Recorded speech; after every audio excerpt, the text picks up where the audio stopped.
Officer.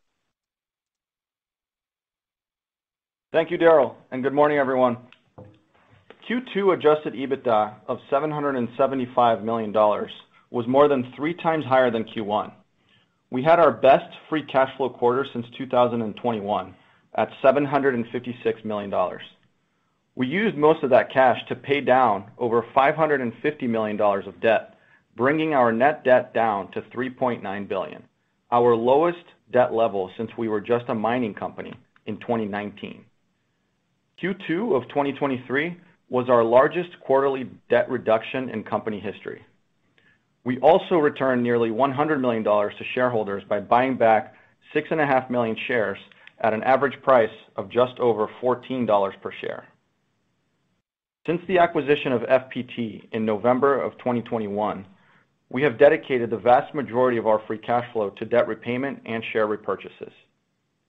To summarize our balance sheet accomplishments over the past 2 years, net debt has gone from $5.3 billion to $3.9 billion, down by 26%.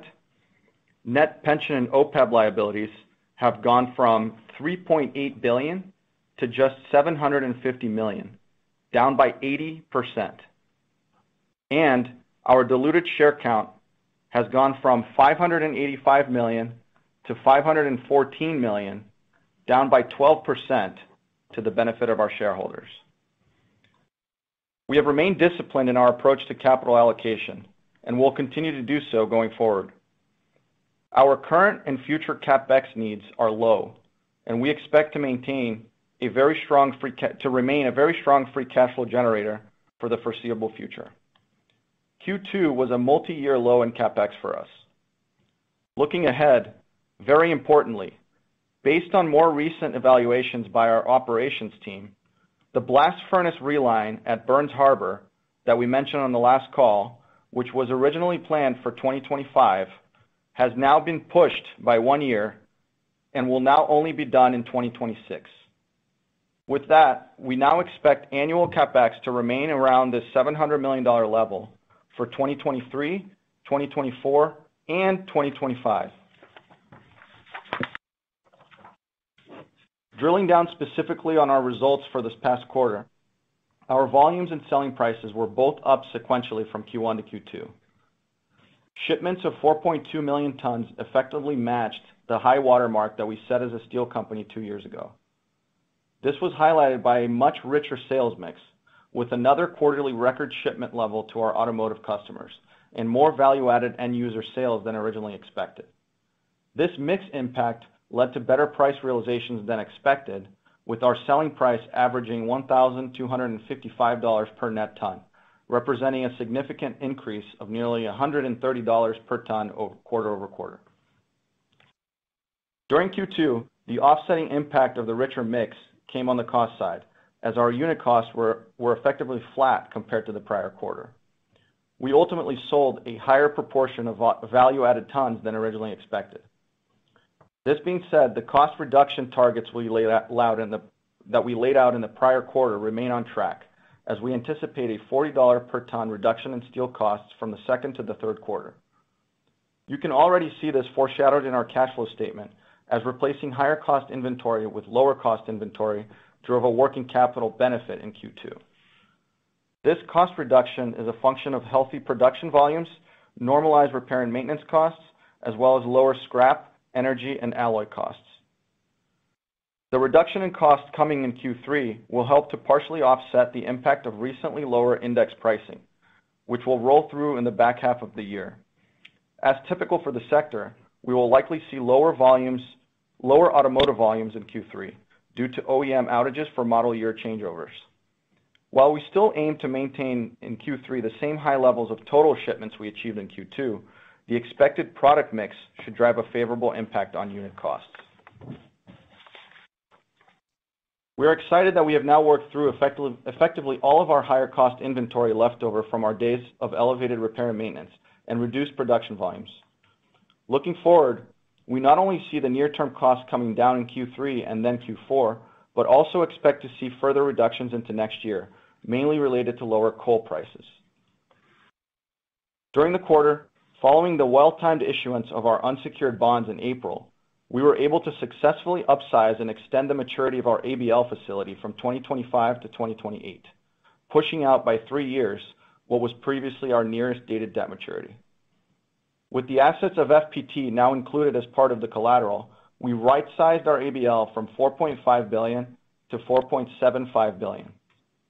The ABL, together with our bond offering and free cash flow, allowed us to end the quarter with record liquidity of $3.8 billion. With that, I will now turn the call over to Lorenzo. Thank you, Celso, and good morning, everyone.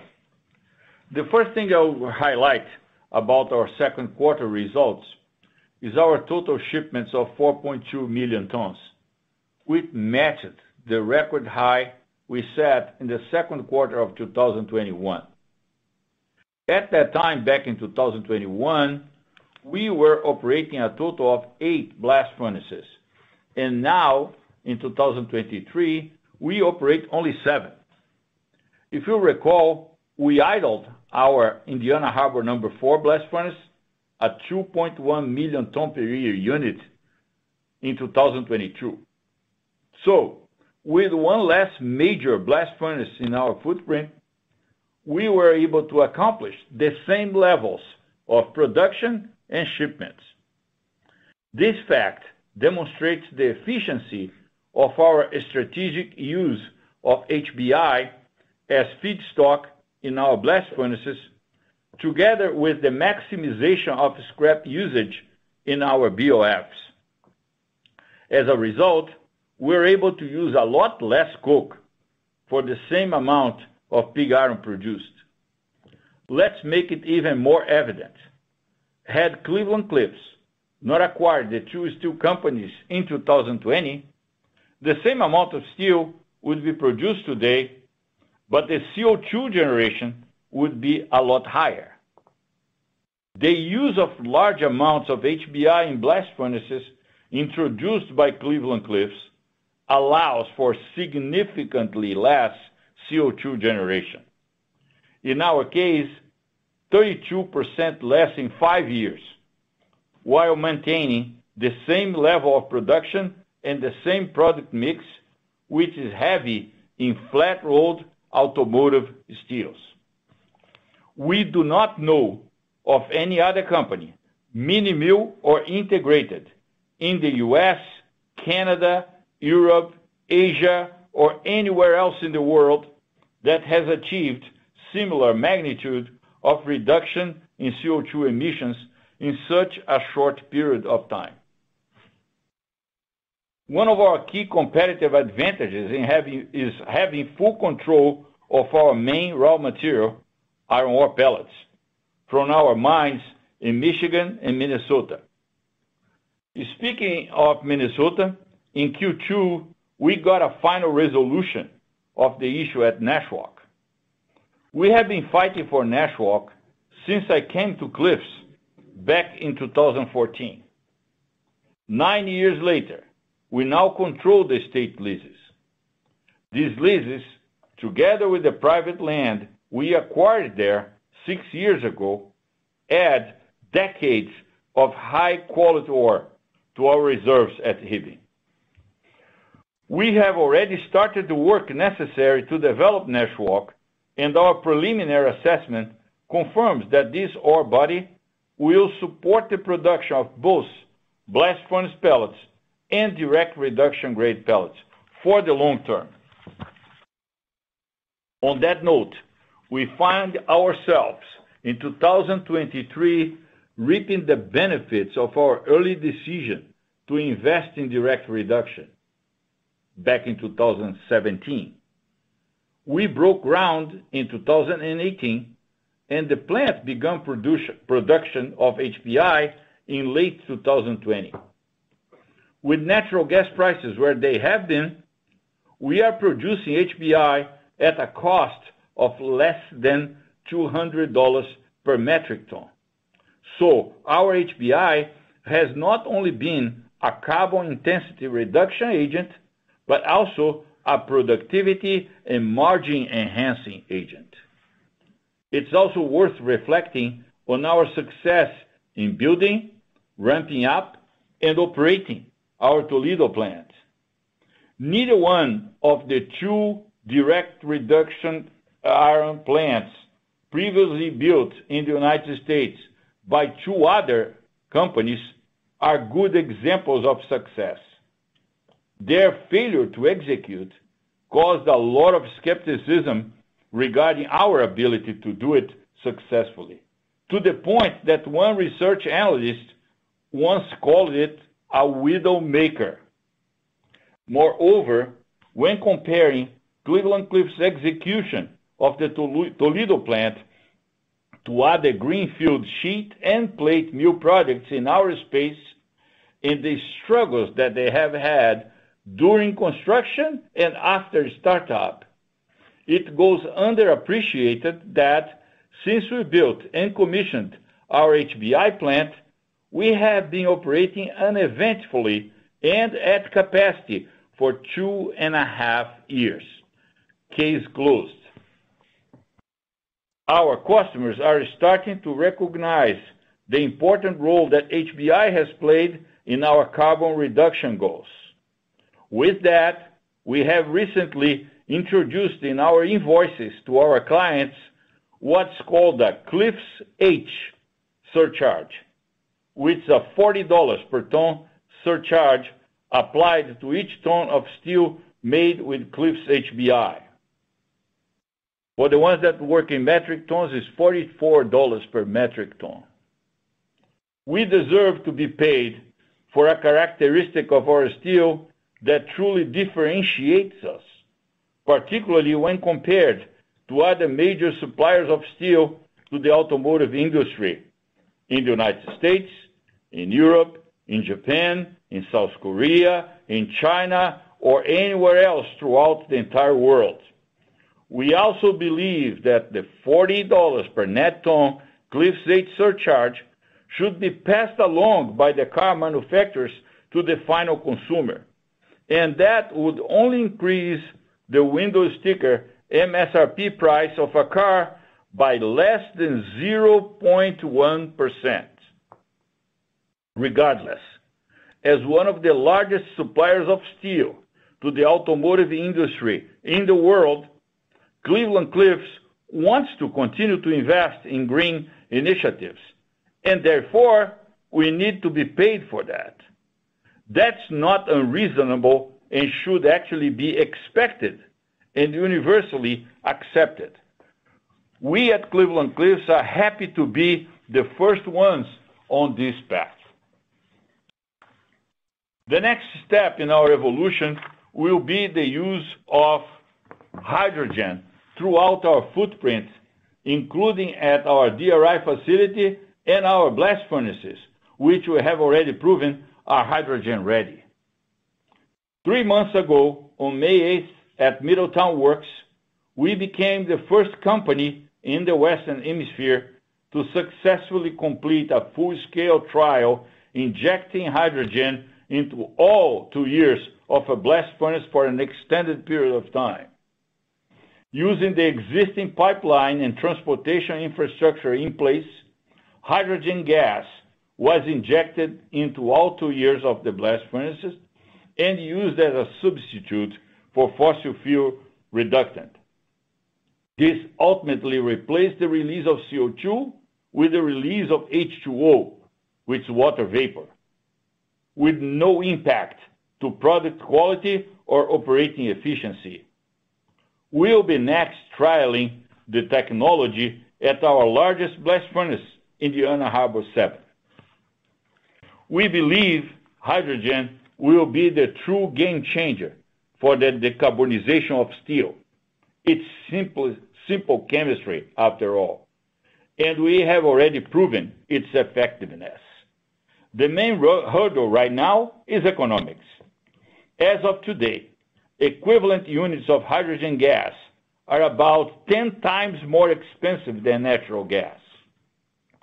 That's why we are an active player on the initiatives to build hydrogen hubs in the Midwest, specifically near our Burns Harbor, Indiana Harbor steel complex in northwest Indiana, and also near our Toledo, Ohio direct reduction plant. As hydrogen becomes more and more economical, we will be able to implement it throughout our entire footprint. The steel industry in the U.S. represents just 1% of our country's carbon emissions footprint, compared to transportation and power generation, which together account for over 50%.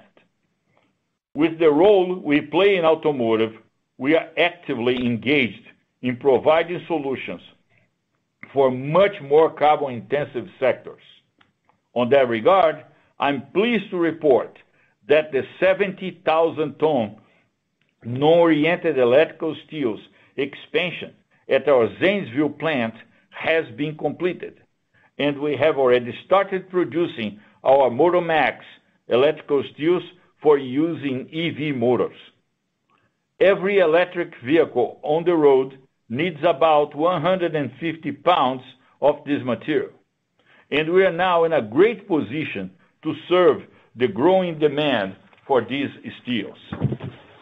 Outside of automotive, overall demand remains healthy.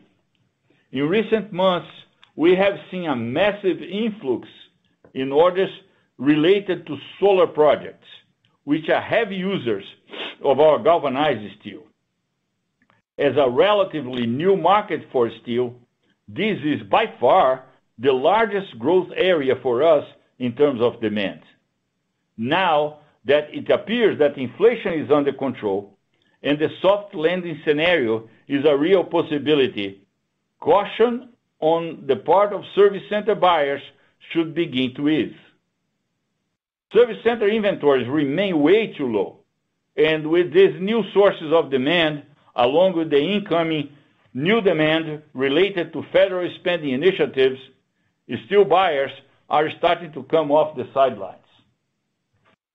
On a very specific note, for those who have been following the recent I-95 bridge collapse in Philadelphia, I'm proud to report that Cleveland-Cliffs Plate Division's ability to respond quickly to the crisis led to us being awarded the contract to supply the steel plate needed to repair the bridge. We received the PO on a Friday, melted steel on that Sunday, rolled on Monday, and began shipping on Tuesday, a 4-day turnaround from both our Burns Harbor and Coatesville plants, ahead of the fabricator's already accelerated schedule. This was a huge effort and a great accomplishment achieved by our Cleveland-Cliffs team, and I would like to personally congratulate all the men and women involved in getting this job done so quickly and so professionally. We look forward to the speedy reopening of this important piece of our infrastructure. With that, I'll turn it over to the operator for questions. Daryl? Thank you. We will now be conducting a question and answer session. If you would like to ask a question, please press star 1 on your telephone keypad. A confirmation tone will indicate your line is in the question queue. You may press star 2 if you would like to remove your question from the queue. For participants using speaker equipment, it may be necessary to pick up your handset before pressing the star keys. One moment, please, while we poll for your questions. Our first questions come from the line of Timna Tanners with Wolfe Research. Please proceed with your question. Yeah, hey, good morning, everyone.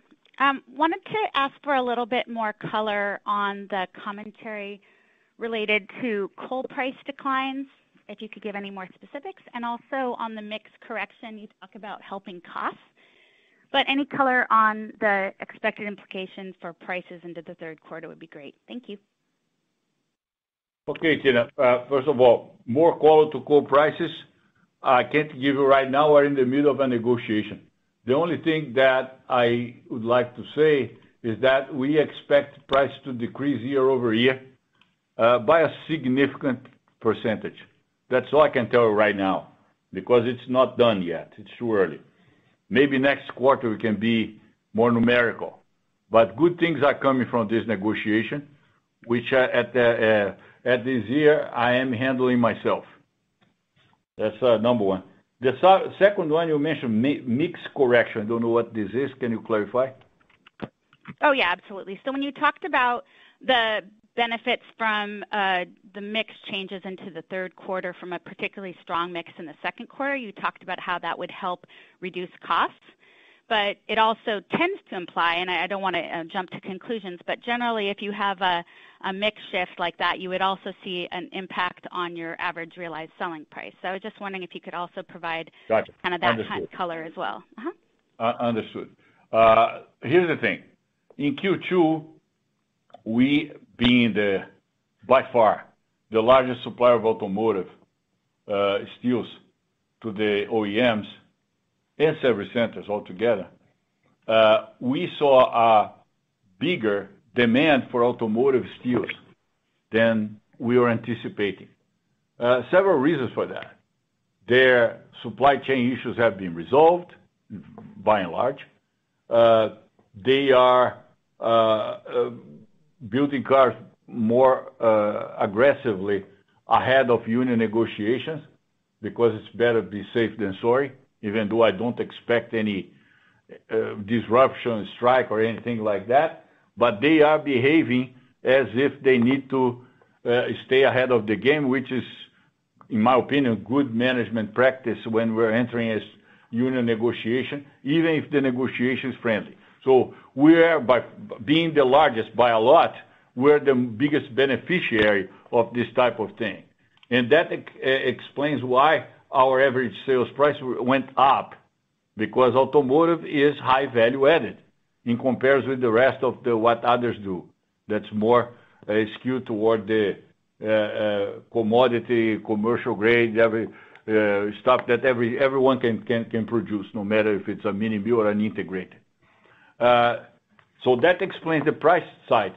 On the other hand, because this mix is heavy on galvannealed, highly specified galvanized, things like that, there's cost involved in producing these higher margin prices.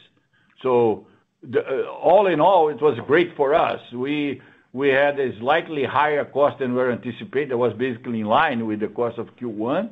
And our price went up by more than $200 or more than $100, 100 and something. I don't have the number in front of me right now. But it was significant, $127 per ton, something like that. But don't take this number to the bank. Check that later with Paul Feiner, but I don't have this number in front of me. But higher price by $127 per ton just confirms our position in the automotive industry, because lots of companies love to talk about gaining market share in automotive. We are the ones that tonnage goes up, price go up, everything goes up with us, and others keep repeating the same story about gaining market share. I don't know where this market share, all the market share they gain, they are buying. But anyway, that's a separate story. So I think I explained the price thing and the cost thing. Unless I left something outside, please feel free to ask if I'm missing something, Tim. Yeah, sorry, Lourenco, I was just trying to understand not how we got to the second quarter, which I think you explained really well, but also the implications of the backing off of the extra auto tonnage that you talked about into the third quarter. So just the implications going. Yeah, exactly. Thanks. Yeah. No, what we are anticipating here is basically confirming the reality of July. Even though this year the summer shutdowns were very mild in comparison with previous years, they still did some shutdown. At the very least a week, in some cases 2 weeks, which again, much less than what they normally do. I'm talking about the automotive OEMs. So that makes for, when you compare Q2 with Q3, less tonnage for automotive. So everything that I explained about Q2, you take in reverse into Q3. So we are going to have lower costs because we're going to be producing less of the steels that carried us well in Q2. On the other hand, this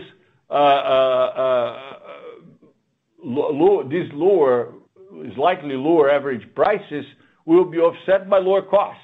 So these things go together. We'll be producing less galvanized, less galvanneal, less aluminized, and that will kind of offset on the cost side the revenues impact that we're going to have for not producing the same amount.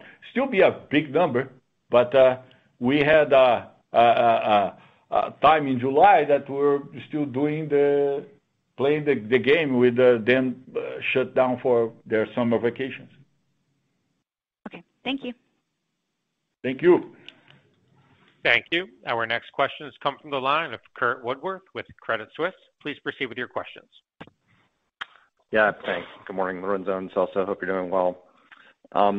Sort of follow up to Timna's question. So with respect to cost being down 40, are you saying that the combination of the spot price index shift and then the mix shift would be roughly equivalent to that? So do you feel like your EBITDA per ton could be similar to 2Q, or can you give any more color on specifically what you see average selling prices doing this quarter?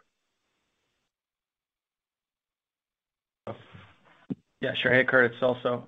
Yeah, like we said, let me touch on costs and then I'll go over average selling price expectations. But as Lorenzo mentioned, with less automotive coming here in Q3, there's going to be higher volume of kind of less value add driven by service center demand, and the impact of that lower cost is going to be running through inventory. And what's driving the lower cost is lower repairs and maintenance, and this higher production volume, lower scrap, lower energy and alloy costs. So that's what's baked into that $40 reduction per ton quarter over quarter for Q3 over Q2. And then as it relates to average selling price, you're going to have a similar kind of impact driven by mix.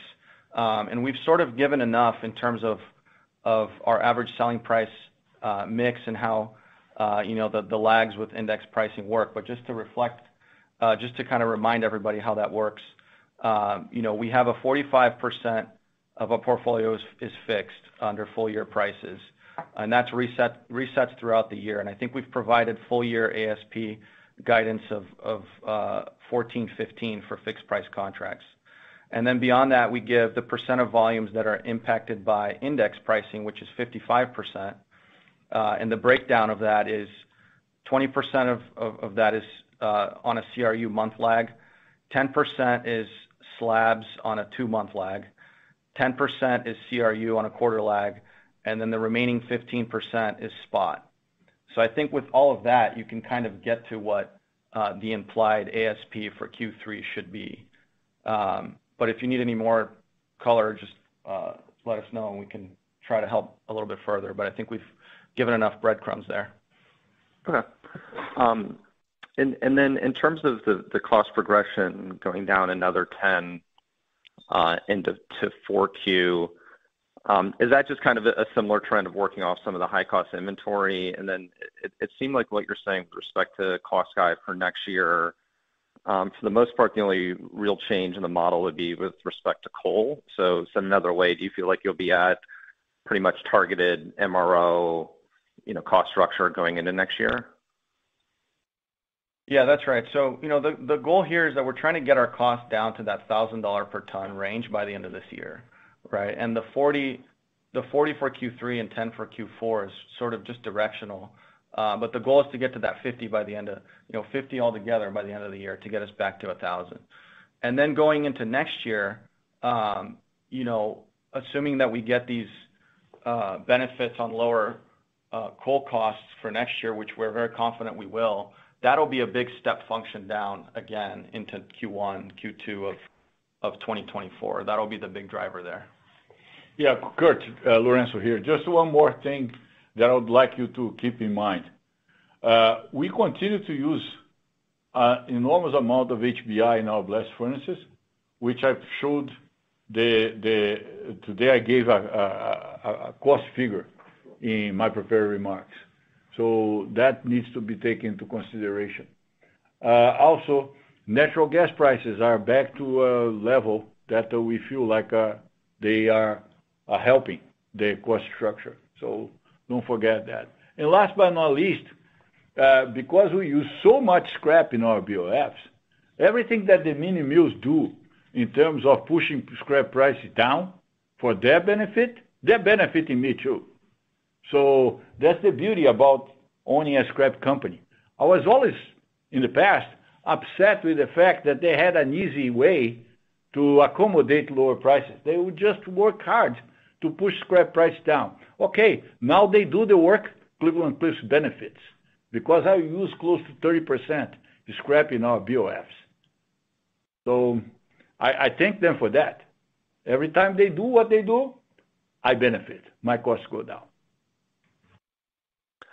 No, that's well understood. And then maybe just quickly, Lourenco, on capital return, given the reline push out at Burns gives you a little bit more runway on the CapEx side. Do you feel like there's appetite at the board level to initiate a dividend? And I guess how do you see kind of capital return evolving, given you're going to be closer to net debt target of $3 billion by year end? Thank you. Yeah, look, it's a possibility, and the board is this board has been with me almost everybody for 9 years, so they have been through everything that you have been through as well. You have been around for a long time. You were one of the ones that have been following us for all the 9 years, so we see the difference. And but this board has been extremely supportive of everything. And it's not like we don't want to return capital to the shareholders. We are. If you look in the last 2 years, Kurt, our share count was reduced by 12%. 2 years ago, our share count was 585 million shares. Now it's 514 million shares. So we're buying back a lot of stock. So we're returning a lot of money to the shareholders. A dividend will come at the right time, and the right time is getting closer every quarter.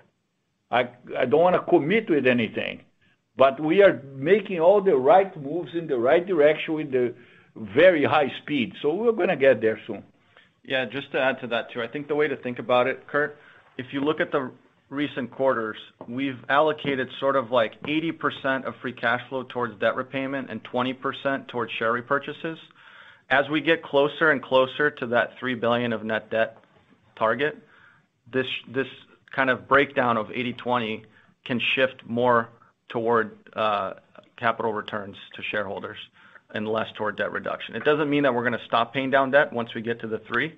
It's just the allocation will change a little bit, and it'll be more skewed toward capital returns. One last thing, Kurt, on this issue of the dividend. We have been allocating money to buyback. That's clear. Why we're allocating money to buybacks? Because every now and then our stock price goes on sale. Then we go ahead and buy. There's one way for us to expedite the dividends. Stock price needs to follow the results. As soon as the stock price starts reflecting the reality of what Cleveland-Cliffs has been delivering quarter after quarter after year, we will be more excited about a dividend. And I promise you, as soon as I'm excited, my board will be excited.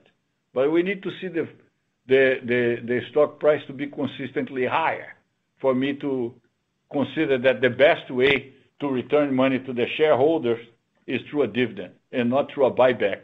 Because the buyback is a sure way to return capital to the shareholders in a stock that artificially continues to be inflicted volatility that we don't deserve.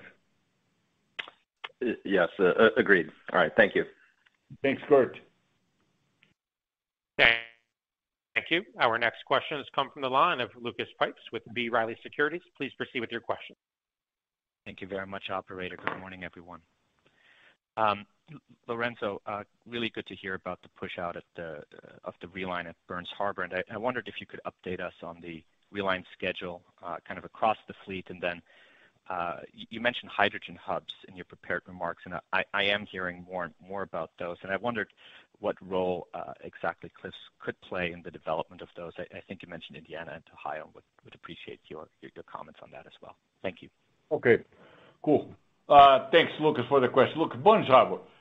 Burns Harbor Blast Furnace C is the next in line to be relined. We continue to monitor the furnace, we continue to operate the furnace, and every time we release some information, it's based on updated operational information. So until last quarter, our worst case scenario would be a relining to 2025 for Blast Furnace C at Burns Harbor. Through this quarter, our conviction that the furnace is in great shape increased enough for us to be 100% sure that a postponement to 2026 is perfect. So that's why now the time is 2026. After that, we'll see. Our biggest blast furnace, Indiana Harbor, number 7, finished in 2021, so it's very recent. We just finished Cleveland last year. So theoretically, the next one in line would be Middletown. But Middletown is not going to happen before 2027. It's not going to happen. But don't take the 2027 number to the bank, because we will continue to monitor, we will continue to improve operations at Middletown, and this 2027 might become 2028 or later. So that's what we have at this very point regarding blast furnace. Regarding hydrogen. Hydrogen, there's a chicken and egg thing with hydrogen. Industries, first of all, one step back. Hydrogen is the solution if you really want to knock down CO2, because carbon will be in touch with oxygen and will produce CO2 unless we remove the carbon. So the best way to remove the carbon is to replace with something else that doesn't have carbon. That's hydrogen. So when you combine H2 with the O2, you generate H2O. That's great. That's water. That's vapor. So that's not CO2.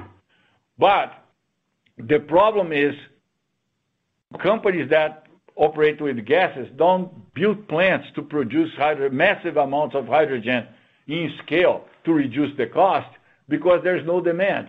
And then there's no demand because the gas companies don't build the big plants. So we at Cleveland Cliffs, we are breaking this chicken and egg conundrum by committing with off-takes to the hubs. So in Toledo, the hub that's being proposed there, and the leading company is Linde, our main supplier of gases throughout the footprint, is 100 tons per day. Our off-take there is 50 tons per day. We are taking half of their capacity and leaving the other half for other industries to use. Which other industries are that? Among several other possibilities, automotive. There are serious OEMs right now considering hydrogen-powered cells to propel cars as an alternative to battery electric vehicles. And I believe that this is a great solution, not to replace, but to add to the battery electric vehicles route. So in Toledo, we are promoting that. Same thing in Northwest Indiana. In Northwest Indiana, the hub is the BP Constellation Hub. So we met yesterday here at Cleveland Cliffs with the management of BP.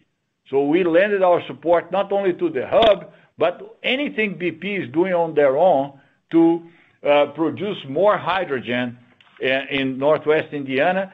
And the hub itself is enormous, 10 times bigger than the hub in Toledo. It's 1,000 tons per day. But because we have Indiana Harbor and Burns Harbor over there, my offtake there, my commitment is 200 tons per day. So that would make for us to be the enabler of having the automotive industry building stuff in Northwest Indiana to produce hydrogen cars if the OEMs really pursue this route.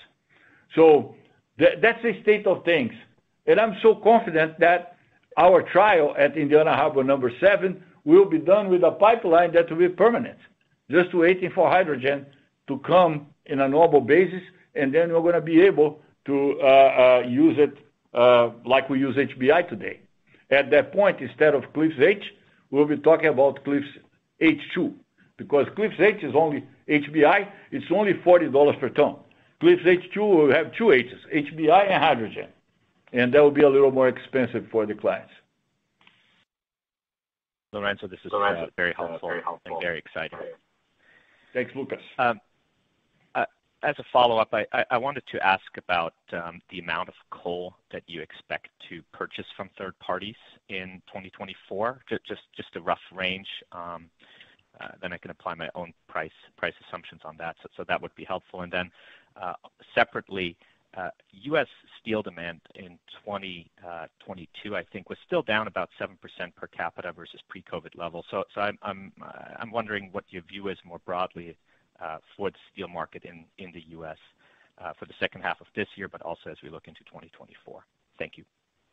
Okay, so our typical purchase of coal is 7 to 8 million tons, including what goes through SunCoke, plus our own production at Princeton.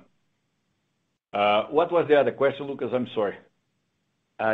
Your demand outlook, especially in view that per capita steel demand in the U.S. has actually still been down versus pre-COVID levels. Yeah, I don't have any figures of per capita right now.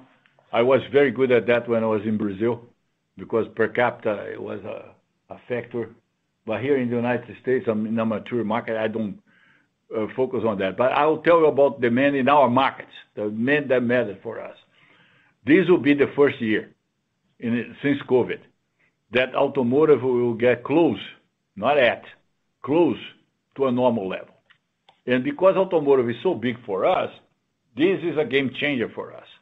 Not only makes us to produce more steel to supply the automotive industry that's doing better, but also makes us to produce less steel to go out and compete with the more commodity type players that bring prices down with no problem. We'll also start to see, we're actually seeing right now, the impact of the infrastructure bill, the Inflation Reduction Act, the CHIPS Act is coming soon. We are going to see that in the coming quarters. So we are in good shape in terms of demand in this country. What's happening right now in terms of this resurgence of manufacturing here in the United States is completely underappreciated. We spent the last 25 years convincing ourselves that we could produce everything in China, in India, in Vietnam, in Indonesia, in places like that. Guess what? We can't. We have to produce here. And I'm glad that this concept is starting to percolate. The next thing, we need to start convincing our younger people that this is reality, that working is not staying home behind a computer and joining Zoom calls, but there's life in manufacturing, there's life in engineering. We need to produce things in this country, otherwise we're going to lag behind. And that's a thing that parents, grandparents need to start educating our people, because there's the will, there's the money, there's the willingness to invest here, but we need the people. We have been blessed. We have been very successful in hiring new people and retaining younger people. We have an entire group of people inside our company that's being trained, almost completely trained, to replace the ones that are retiring this year and next year. But that's not the overall picture in the country. So that's also part of the equation. We need people to support this effort of redoing what the last generation destroyed, bringing manufacturing back to America, being able to bring strength back to this country. Lourenco, I really appreciate your comment. To you and your team, continued best of luck. Thank you. Thanks, Lucas. Appreciate it. Thank you. Our next questions come from the line of Carlos de Alba with Morgan Stanley. Please proceed with your questions. Thank you very much. Good morning, Lourenco and Celso.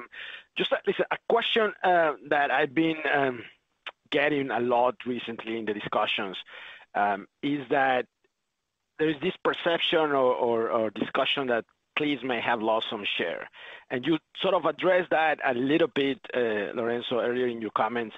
But I wonder if you can give us a little bit more detail, on what has happened with your shipments, your share on auto sector, given your push for higher prices. So I wanted to hear from you. How do you see that? You said a perception of a market share loss in automotive? Right. Look at our volumes. They're up year over year. We just report a quarter that has been record volumes. So people say a lot of things, but you know what? Reality is in the numbers. We continue to gain market share without buying market share. The only differentiation between us and everybody else in automotive is that last year, in the last cycle of price renewals, we were able to increase prices by $115 per ton, per net ton. And everybody else, in their quest to gain market share, gave away the farm and gave reduced prices. I thank them for that, because all in all, the OEMs are good. Because we increased price, they reduced price, they probably stayed even because we supply half. So everybody together supplying the other half and giving them a price discount, good for GM, good for Ford, good for Toyota, good for Stellantis, good for keep going. You got the picture. So that's fine with me. I produce the steels that they need. We deliver on time. We are the ones that when push comes to shove, they come to us to deliver new models. And we stop the bleeding with aluminum. We stop the bleeding with mini mills. We can produce exposed parts. This is BS. Mini mills cannot produce exposed parts, except for exceptions of the exceptions of the exceptions. Other than that, it's on us. And by the way, you use HBI, and we're charging them $40 per ton, and they are paying, because if they don't pay, they don't get the steel. I hope you understand my point, Carlos. Yeah, no, I did. And I presumably it's fair to assume that these dynamics will continue in the second half of the year, right? You bet. You bet. They will continue, and Cliffs H is now. Cliffs H2 is when you get some hydrogen to enrich our natural gas. Because we inject a lot of natural gas in our blast furnace. And our natural gas is a mix of 96% CH4 with 4% of others, like C2H6, C3H8, C4H10, all hydrocarbons. But when we enrich with hydrogen, we are doing a good thing to reduce CO2 emissions. So when I have enough hydrogen to enrich natural gas, we'll go from Cliffs H to Cliffs H2. And one day, hopefully still within this decade, we're going to have enough hydrogen to replace natural gas. And then there's a stage we call Cliffs H max, because we'll be really injecting hydrogen. And at that point, our coke rates will be to the minimum theoretical just to keep the furnace in vertical position with the burden. Because the coke inside the furnace is a reductant, but it's also mechanical support for the burden, for the iron ore pellets. So we're going to be to the theoretical minimum at that point. But that will be 2029, 2030. I'm talking about 2023, 2024, 2025. 2023, 2024 is Cliffs H time. By late 2024, early 2025, I hope that I will have enough hydrogen to go to Cliffs H2. And at that point, others will be talking about I'm gaining market share. No, they're not gaining anything. They are buying at the edges. They are buying market share. When I say buy, because they drop prices, and they entice the new purchasing manager that was just moving into the spot that the other one that was fired. And then this new guy or girl believes that he or she will reinvent the wheel. Then they got the reality, and reality sinks in, and reality is a beast. If they need the steel that they say they need, they have to deal with Cleveland-Cliffs. We are not in the business of gouging anyone. We just want to get paid for what we do. We have been paid for what we do. We appreciate the support of our partners in the automotive industry, and this will continue into the latter part of 2023 and 2024. Hope you got your answer, Carlos. I did, for sure. And then coming back to capital allocation, several companies in the mining and steel sector have been designing capital allocation frameworks where they sort of allocate a fixed percentage of the free cash flow generation in whatever form and shape you want to measure it to return money to shareholders.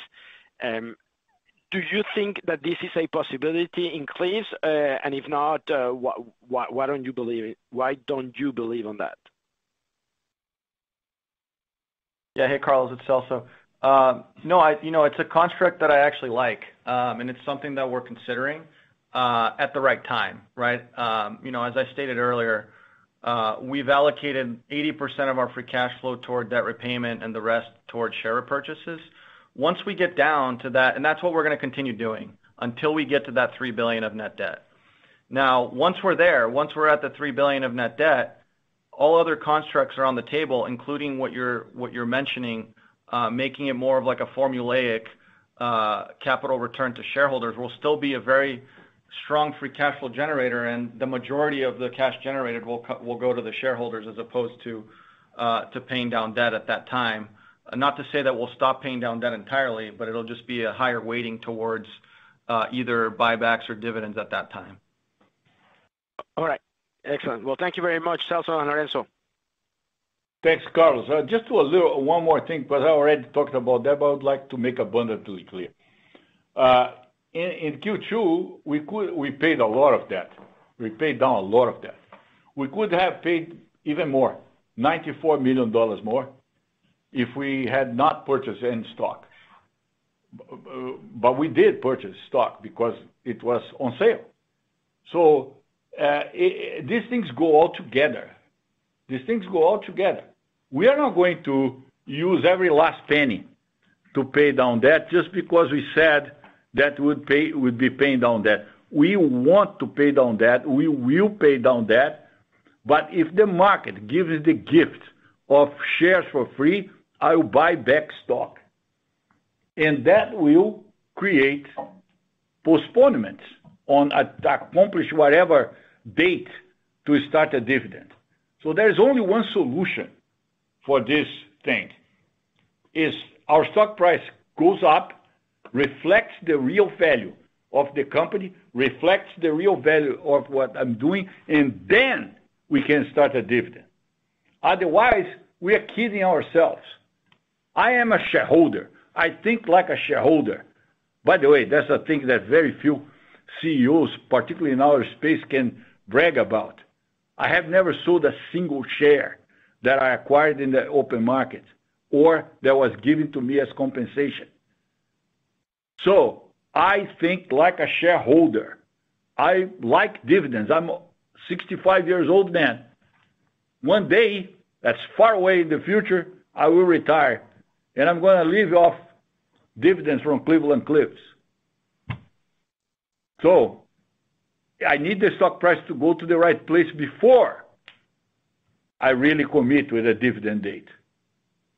Think about that, please. Thank you. Our next question comes from the line of Bill Peterson with J.P. Morgan. Please proceed with your questions. Yeah. Hi, good morning, Lorenzo and Celso. Thanks for letting me ask a question. I wanted to continue on a discussion of this Cliff H.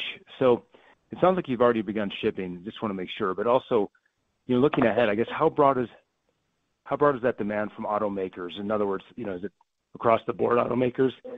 And then you alluded to the mix on this, but how should we think about the mix of Cliff H as a portion of your auto steel demand over the next few years? Cliff H is what we produce. Good morning, Bill, by the way.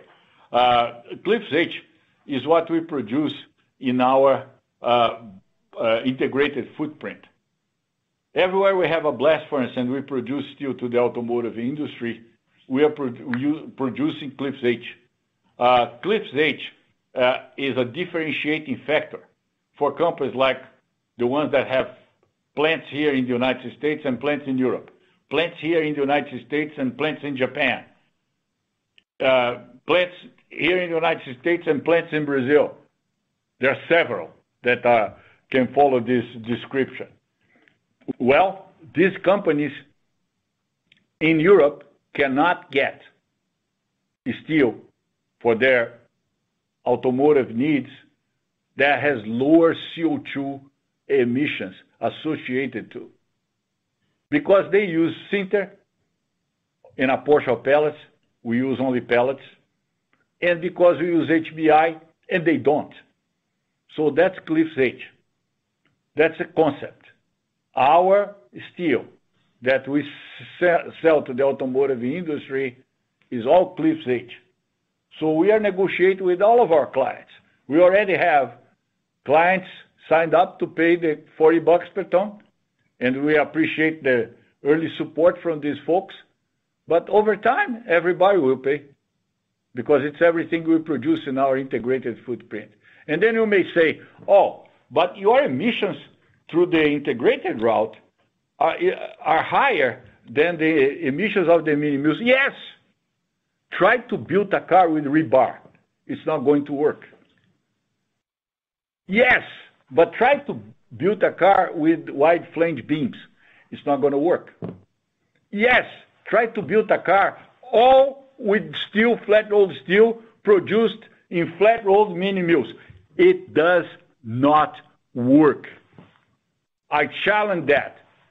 If that would be the way to do it, they would be doing in Japan, they would be doing in Korea, they will be doing in a lot of places that have a lot of scrap. So there's no way. That's the concept. Yep. You got it, Bill? Yep. Well, understood. All right. Thanks for that. Maybe sticking with the carbon theme. So, wanted to see if you had any thoughts on the ongoing negotiations between the U.S. and the EU on the carbon tax structure, which is looking like a standard that may not be met by the October deadline. I guess, what is your thoughts on a feasible solution? Do you see any upside risk to prices if the Section 232 tariffs are reinforced against the EU? Just want to get your thoughts on that. Yeah, look, Section 232 already played the role that they have to play.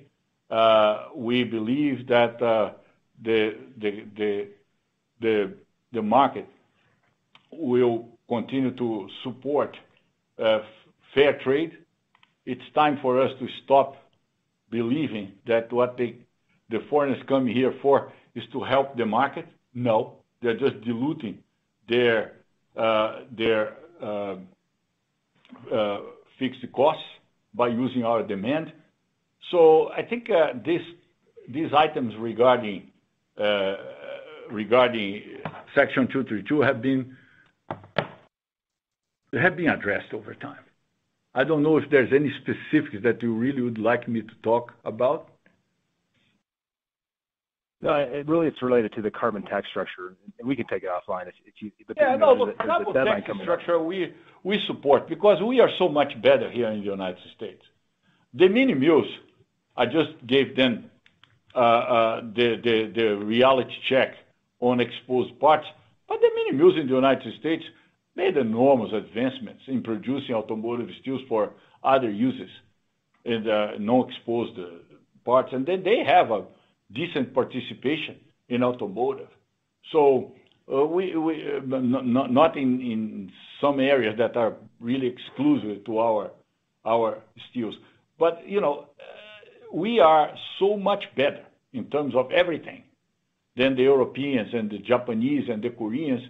That's just fair to have a carbon tax adjustment, and then we have a resemblance of a level playing field when compared to steel produced in the United States with steel produced somewhere else. And that includes Canada, by the way. Canada is part of the rest of the world, not part of the United States. And because we're talking about Canada, I have to talk about Mexico, the transshipment capital of the world. These ones are setting themselves up to be dumped from the USMCA. We're not going to stand still with Mexico acting the way they are. Yep. Well, appreciate the insights and look forward to following the progress. Thank you.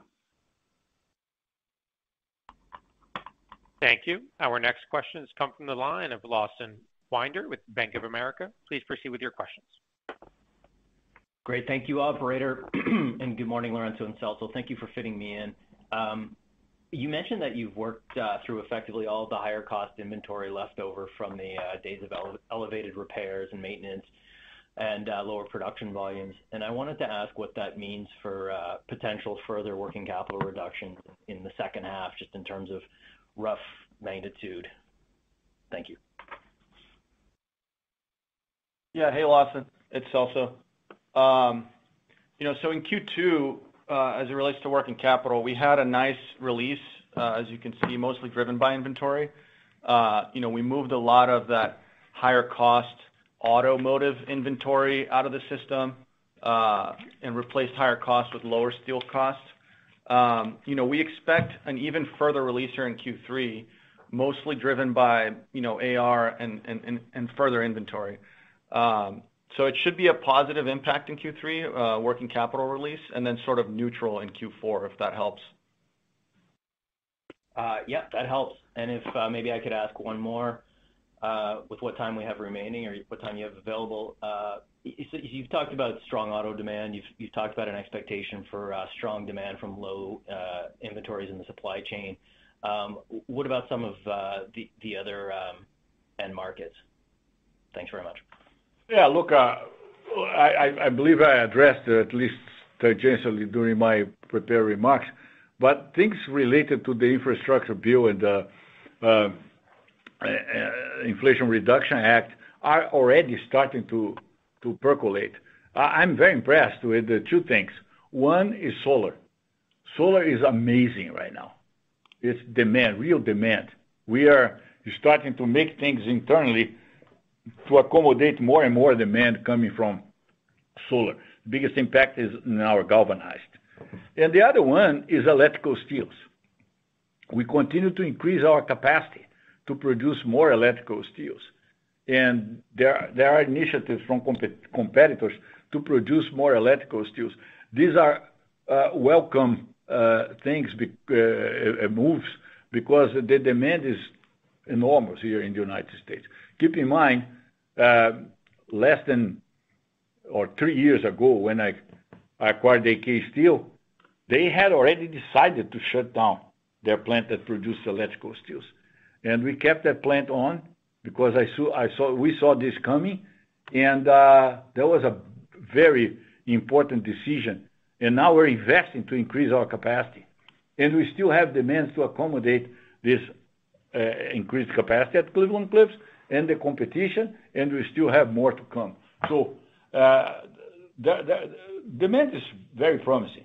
Automotive will have a normal year, close to normal year, not real normal, but close to normal year for the first time since COVID. So there's a lot going on, and it's all positive. Okay, Lawson? Okay. That's fantastic. Thank you both. Keep up the good work. Thanks, Lawson. Appreciate it.